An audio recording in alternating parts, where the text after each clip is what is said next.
Before we get into the video, guys, I have a new Discord server. The link to join this will be in the description. We will be able to talk about different stuff with college basketball and do Q&As, and I'll announce my videos and stuff like that. So make sure you click the link to join the Discord server. Let's get into the video.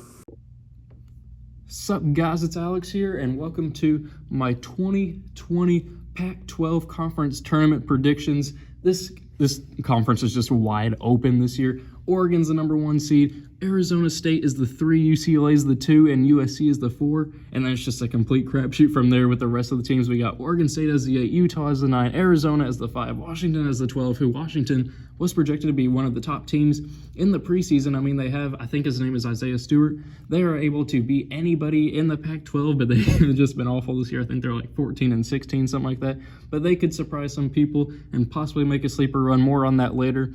Then we have Stanford as the 10, Stanford as the 7, California as the 10, Colorado as the 6, and then Washington State as the 11. So taking a look at this bracket, it's going to be taking place over the course of Wednesday through Saturday, as you can see right here, and then the champion is going to be crowned on Sunday. I think that'll be pretty fun to, actually no, I think it's going to be crowned on Saturday right there. 7:30 on March 14th, which is the Saturday before Selection Sunday. Man, I am super pumped, and why not just go ahead and get into my predictions for the Pac-12 Conference Tournament. Up first, we have the 8 versus 9 matchup of Oregon State and Utah.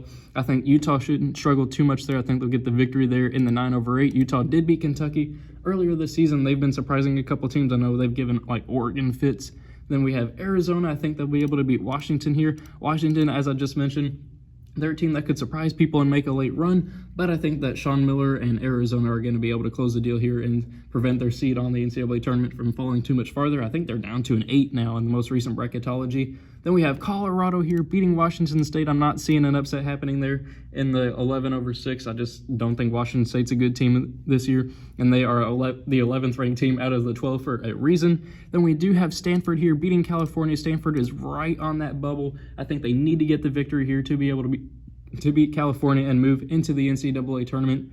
If they lose there, they're basically out of the tournament. I don't think they would get in with that loss. But then for a spot in the Pac-12, I think this is quarters, semifinals, something like that. I don't know. We have Oregon moving on here past. Yeah, I think this is going to be semifinals. We have Oregon moving past Utah with Peyton Pritchard. He is probably going to be the Pac-12 Player of the Year, and he's a contender for National Player of the Year. Probably won't win it, but I think he's good enough to lead Oregon past Utah here.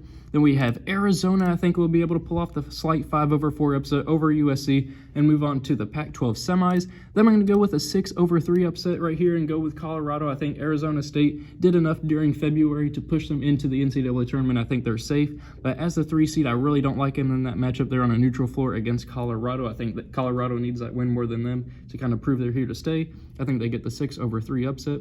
Then we have UCLA and Stanford. This one's going to be a battle similar to the Texas Tech and Texas matchup in the Big 12 tournament. If you guys watched that video, that one's going to be pretty interesting to see what happens with that. I think UCLA gets the victory here just because UCLA's been a lot more hot recently. I think they've won like 8 out of their last 9 or 9 out of their last 10, something like that, something crazy like that. I think they get the victory here as the 2 seed and move on past Stanford. But then for a spot in the Pac-12 finals, we do have Oregon moving on here past Arizona. And why not continue the somewhat Cinderella run of Colorado moving on to the conference finals as the 6th seed, which sets up Oregon and Colorado. These two teams have been battling it out over the course of the season for the top spot in the Pac-12, and then Colorado kind of faltered down the stretch. But I am going to go with Oregon. I know picking the 1 seed to win the conference tournament's a bit tough, especially in the Pac-12.